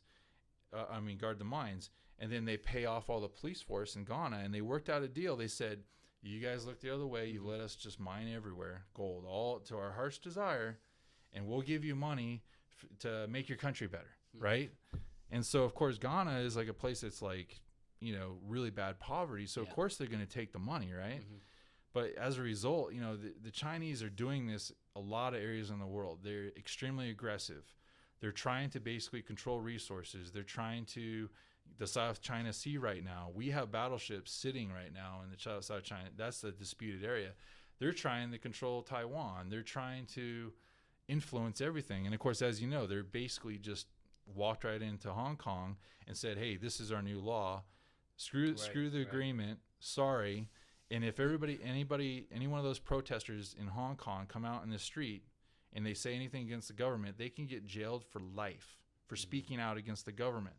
And I think people They had a pop star that happened to, right? And I want to focus on this point because the point being is that people need to understand that what's going on in China could easily start to bleed into our country, and I believe it already has. Their model of how they govern things and how they run things, I think they're trying to implement certain aspects of that, and they also have influences on our corporations, our businesses. Of course. I mean, they've invested heavily in our country, but at the same time, it allows them to influence our country at the same time. Right. And when you look at what they're doing in their own country, they're enslaving. I think there was it's a really strange name, but they're Muslim, and they actually enslaved them, and they've been using them for slave labor, like over 1 million of them. And there's some serious things going on in that country which need to be. There's Chinese Muslims people. Yeah, well, because as you know, they actually have a system. I found out from that guy that I watched his YouTube channel. He lived in China, like for business, and then he just moved out. I know I talked about that with you earlier, before on camera. But what they do is they classify people. So they call them your undesirables. So if you're black, if you're black, you're undesirable to their system in China. They will mark you down kind of like almost like a second-rate citizen. So it's straight up racism. Yeah. I saw a video where they took blacks when there was an outbreak in or African Americans, whatever the politically correct. But they were living in a big building inside Wuhan. They forced them out, and I remember I read the sign that they put on the outside of the window. It said that you're the reason that the virus is spreading. And they kicked it because it's communist China. They own the building. Yeah. They said, get out, and they kicked them out on the street. Wow. Nothing in their mainstream news covered that, right? And that's a horrible. Yeah, they have no problem being blatant. Horribly discrimination, So yeah, for sure. That's what's going to happen for a communist nation. Organ harvesting, slave labor. I mean, I can go on and on about that country. And just I'm interested to hear stuff. How it connects with the United States. How with your views. How do you think it has in terms of organizations or ideas or what's out there? Yeah. Even it has penetrated mainstream media in your view. Yeah. What specific things in the United States? And I want to know. I don't want to tie it back to too political. I know you're trying to get deeper and all. Yeah. But I am curious, just for the sake of it's going to happen. Someone's going to be voted in November. It's going to be a big deal, no matter what stance you are politically or not. What do you think would be the difference between a Biden win or a Trump win? Because it's going to be one of those two. And what you're talking about, is it connected? Is it going to be Are there going to be some fundamental changes if Biden wins, or are there going to be anything if Trump wins? Yeah, I think I noticed, for example, when Obama was elected, you get everybody seems like they're happy, or the media seems like this is so great. We're good. We're good. Yeah, everything's gonna be great now. Well, things weren't so great. I mean, honestly, a lot of the promises made, just they weren't made. And to be honest, like, I can at least say this, because I might be attacked for it, but I did vote for him twice because I didn't know any better. I didn't know anything about him. That's why I voted for him, because I was still not really paying attention. I didn't really care. Right. And then once I figured out, then I started hearing about drone strikes, including a drone strike that he did on an actual U.S. citizen. Yeah. And I had this debate with a family member, and they ended up, I think, realizing that I was correct in what I was saying. I said, if you can do that once, what's to say that you can't do it again to any other citizen? And this is where the National Defense Authorization Act came into play, because it's like it allows you to just assassinate own citizen. Like, who's to say it could happen on U.S. soil? It's unlikely. Right. I agree, right. because that was part of the argument. But it did happen, and that's one thing. But I think in terms of how they influence what goes on over here, like, for example, Biden, I think, is just he will appease them. Like, if they're like, can you let us reopen the Houston consulate? I think he would say yes. He'd be like, no problem. Even though they had spies there, they know this for a fact. And then, if he wants to do policies, like he's already was tweeting this morning saying he wants to raise the minimum wage, as if that's going to solve anything. And that's already been proven to be something that it sounds good. But in the end, what ends up happening, like, I know McDonald's, like, in some areas where they raise the minimum wage, they just replaced them with machines, and they just fired them. Yeah. I mean, it's just what happens, because payroll is the biggest expense for most businesses. If you increase the payroll, it means that their margins are smaller, and they're going to just reduce their staff. And so that's, part of it, but that's besides the influence part. But, things like Nike, Apple, a lot of manufacturing is in China. My dad worked in manufacturing for a long time, and almost everything was being made there, and that was part of the reason that contributed to the reason why family members were laid off, because everything was going overseas, because it was so much cheaper. Yep, you don't got any regulations there either. You can just make whatever heck you want. And you can do it for much cheaper, because, like, these guys they work like 6 or 7 days a week there. Like 18-hour shifts. Right. It's like slave labor. And that's sad, because if you look at some, like you look at Japan or something, the suicide rates are through the roof, because they just work you to death. And I've worked for other companies. I'm not going to say where they are, or what the names are, but they were, in that area of the world. And for them, it's different. Like, you just work. Here we have Monday through Friday. I think it was Henry Ford that came up with that concept. And it kind of stuck here. Yeah, the Monday through Friday schedule. Really? Henry Ford, that's funny. And then I know in France, they're a little bit more liberal, and like they work a little bit less hours, which has actually been proven to help. And people are actually more productive if they work 4 days instead more vacation time. Yeah. Yeah. But yeah, the influence, there's no doubt in my mind, like even in real estate, Chinese investors have bought up a huge amount of real estate in California. And what they would do is they would, I have a real estate background, and I know that they'll buy the property and they'll just sit on it, but they won't take care of it. And so what ends up happening is you have this dilapidated property sitting in a random street in California. Yeah. But they do that all the time. And after the crash, for example, they bought them up like crazy, and they just sat on them, and then they resell them. And it ends up, hurting, the local area, because they see this eyesore on the neighborhood, which, it hurts the curb appeal. And I know, because I'll have clients that I'll show a property to, and they're like, what is this piece of crap? It's like, this neighborhood got a lot of crime or something? Why is it? It affects it. And I know that for a fact. And, they also have been monitoring now, I hear, Chinese citizens or Chinese who travel abroad, they will monitor them even in the United States. And now I'm hearing rumor. This is just rumor, but they're trying to influence our local government to arrest them if they go, say, if they live here or they're visiting here and they go on social media and they start talking crap about the Communist Party of China, like they're going to be like, hey, they're going to try to put pressure and get them sent back over to China, which is obviously going to be bad. But they are very, very powerful. They've since they became they became a nuclear power. I don't know if you're familiar with Mao or the Tiananmen Square. That's communism for you. They starved like 45 million people. Yeah, 45 50 or so, but his own people. And then you look what's going on right now. Either.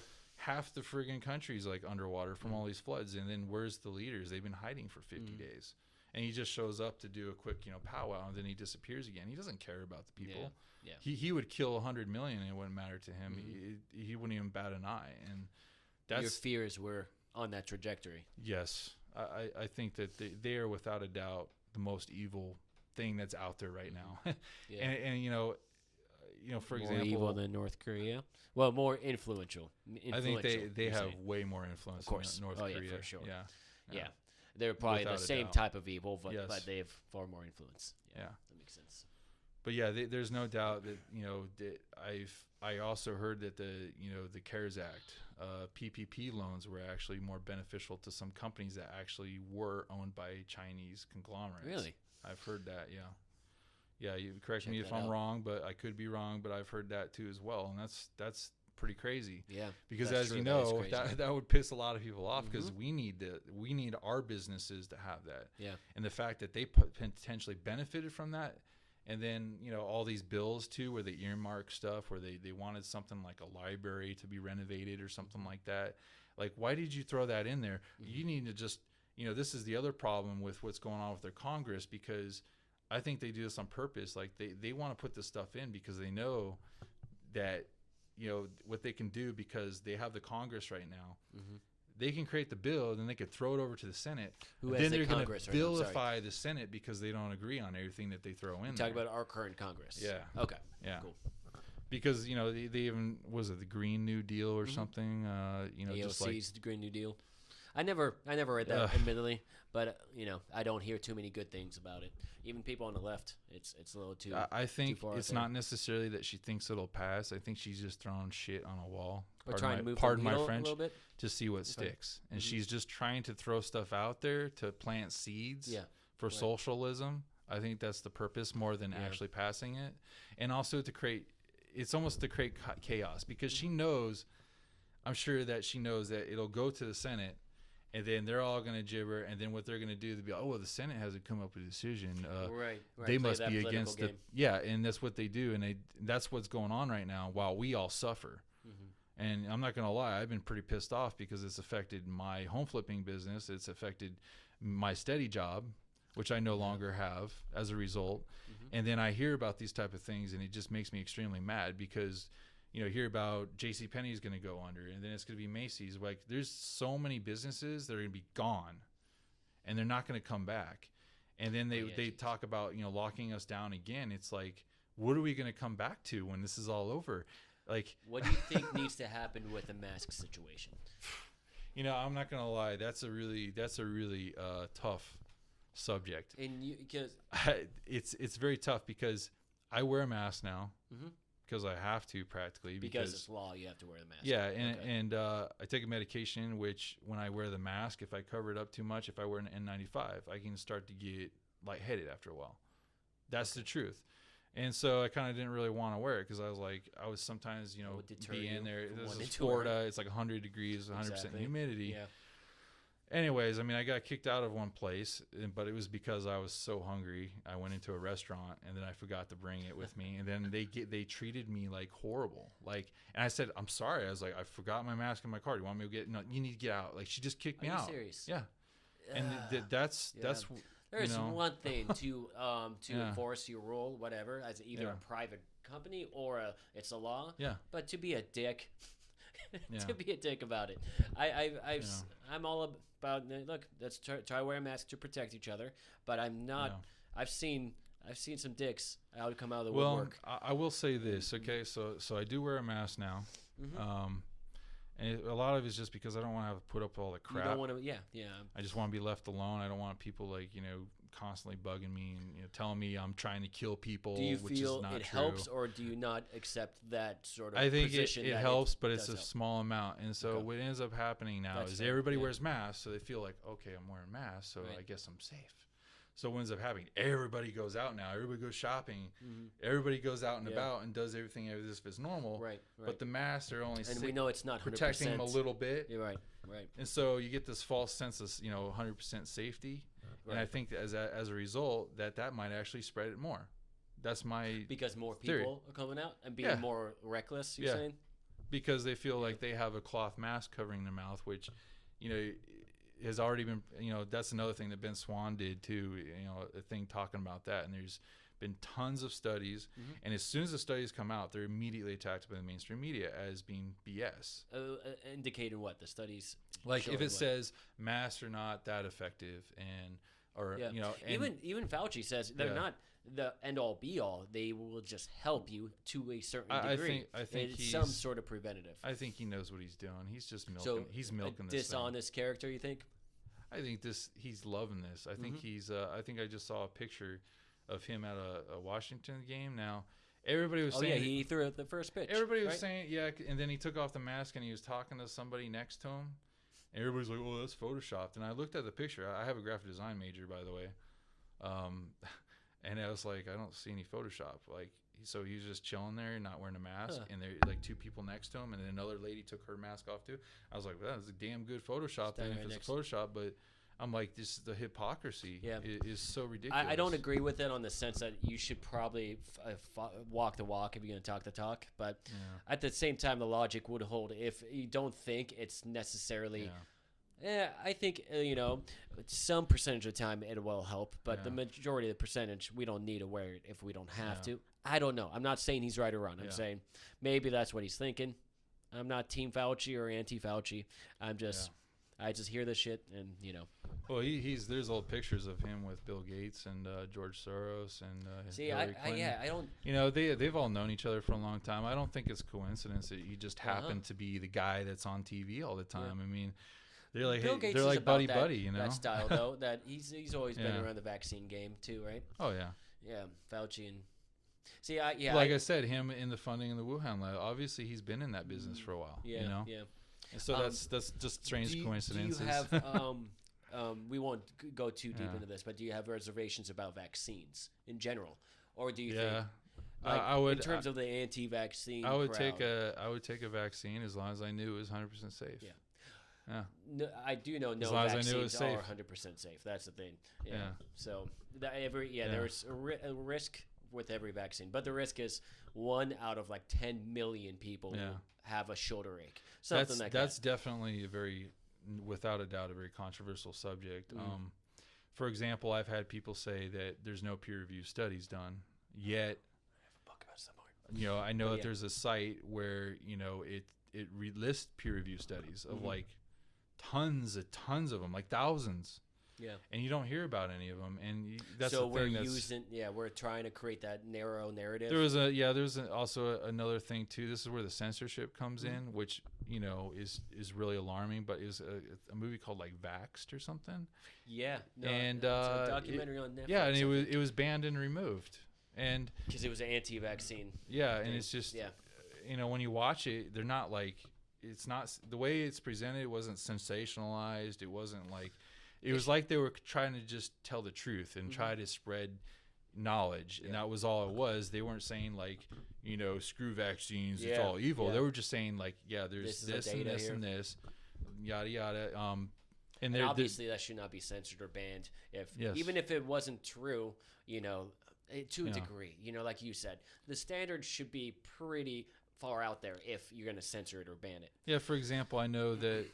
When it goes down that road too, a lot of people say, what is their argument? Like they say that, it creates autism. Well, the thing is, when I did the research on it, I thought there was some scientists or, doctors, whatever, they were talking about, some serious, interesting things. Like they were saying that when it was something like if a baby was very young and it had a lot of vaccines all at the same time in a short period of time, there was strong studies that showed that it would create issues in some cases. This is what I heard. Especially if you do a lot of them all at the same time, supposedly. So there's two things that I heard there. That because of the age, a baby has to take some vaccines a certain amount of time. That's ideal. But also, signs of autism begin to show at a certain period of month. Now, they have scientists that study this.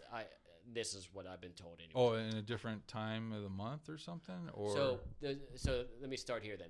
Scientists have it's very strongly indicated that's a genetic issue that can be seen at around the second trimester, which would obviously negate the thought that it's a vaccine if it were true. But the argument I heard from this Peter Hotez, he's been working with vaccines his whole life. Not vouching that it's true or not, but I listen to people that claim, they're the ones that are scientists, so I'm going to take them with a grain of salt there. But that the signs of autism shows between, I don't know the exact age, but I'm going to ballpark, he says something like 6 months to a year and a half, something like that. Vaccines need to be done during like an 8-month to 12-month period. It's something like that. The numbers aren't exactly right, but because it's such a close time frame to when autism, you can start to see the effects. Like schizophrenia, you'll probably see the effects when the person's 20, 21. It's a genetic component, and therefore it's a latent gene that happens. I know for too, the most part. Like people who are anti-vax would say it causes autism, and then the other people would say, they say, well, there's more autism now because we're just able to detect it more. And that's the part that I don't necessarily think is true, because that doesn't sound right to me. It seems to me that it's gone up considerably higher. The autism spectrum is wider now, in the sense that they say, okay, well, before, like 20 years ago, no, that's not autism. They're calling that autism now, if it had the same indications. So it sounds to me like the medical field is changing jargon when really and here's another thing too, is I noticed it's a big problem too in our country, but then other countries that are fairly developed too are not having the same problem. That makes me wonder, like, okay, well, with the vaccine part, are you saying that those other countries just don't detect it as well? And I think that's a fair question. I think with many of these things, like, it's important to ask questions more than attack the other side, like, oh, you don't want vaccines, you want to kill everybody. It's like, that's the issue, man. I've seen these debates happen online, and I'm a guy that trusts. Oh, they get nasty when it comes to vaccines.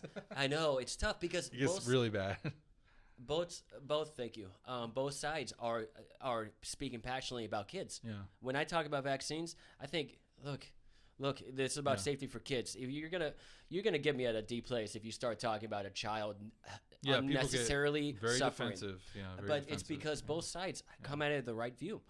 If they don't come at it knowing full well both sides want to do the best for their children, then you're gonna misinterpret it, and that's what we fail to do. Fail to look at the heart of why we're so passionate. It's crazy. I'm not going to say his name. I don't want to dox him too, but he was a neurosurgeon in Tampa.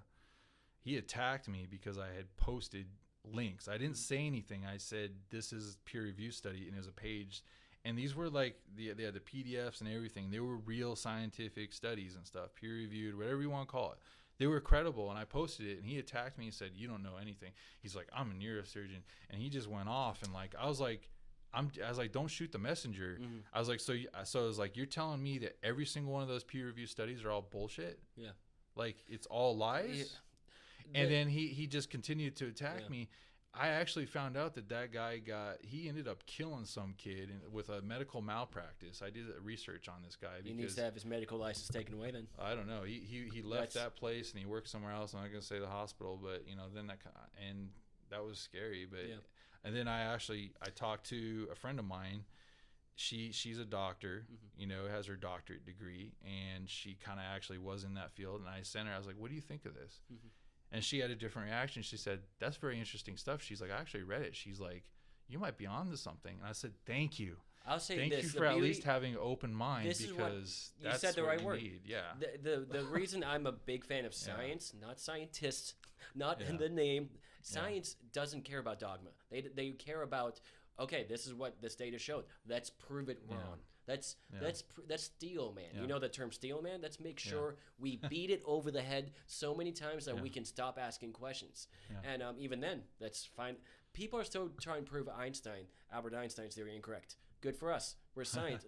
Good for science. That's the point of it. Don't show this dogma personality and that's a human being thing. That's a confirmation bias that neuroscientists and are I always talking about. felt like human beings, I think humanity has progressed the most when we've had periods of having open minds and discovering and allowing new technology to exist, or like inventors. And for example, like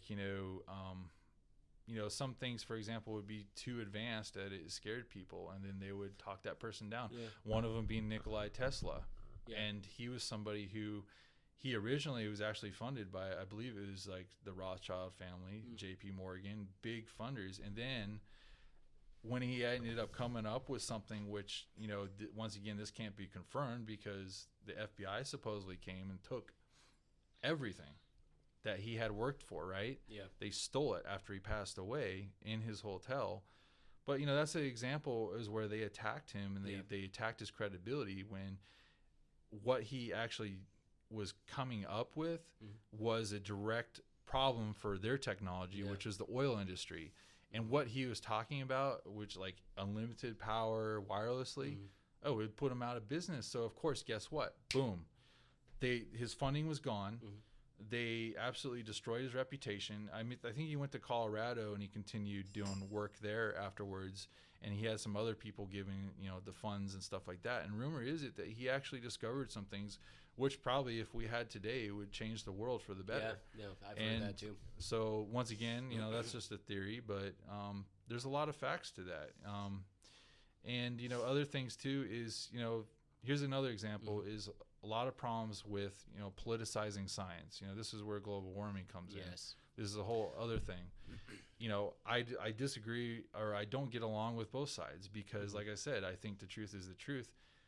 My theory is different. Most people, they either say global warming exists and it's man-made or it's not. And what I see is that it's man-made without a doubt. Every scientist will tell you that, but like so many people go to these same websites, and there's so many scientists who come out that attack it. There's one guy who used to be, I forget this guy's name, but he used to be a weatherman.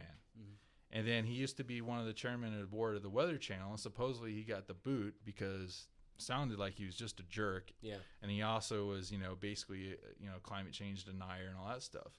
And this guy, everything that he said has been, discredited over and over again, but he just goes out and talks crap about it and says it doesn't exist. And like, I think it does exist, but I think that the Democratic Party uses it as a way to tax, as tax incentives, and a way to basically just create more revenue. I think that's what it was. Because I don't hear a lot of people say that. Like, it's either they believe, they don't believe it, they don't. Like every issue. Yeah, it's and extreme or the other. A lot of people, attack, Al Gore, and I actually agreed with them.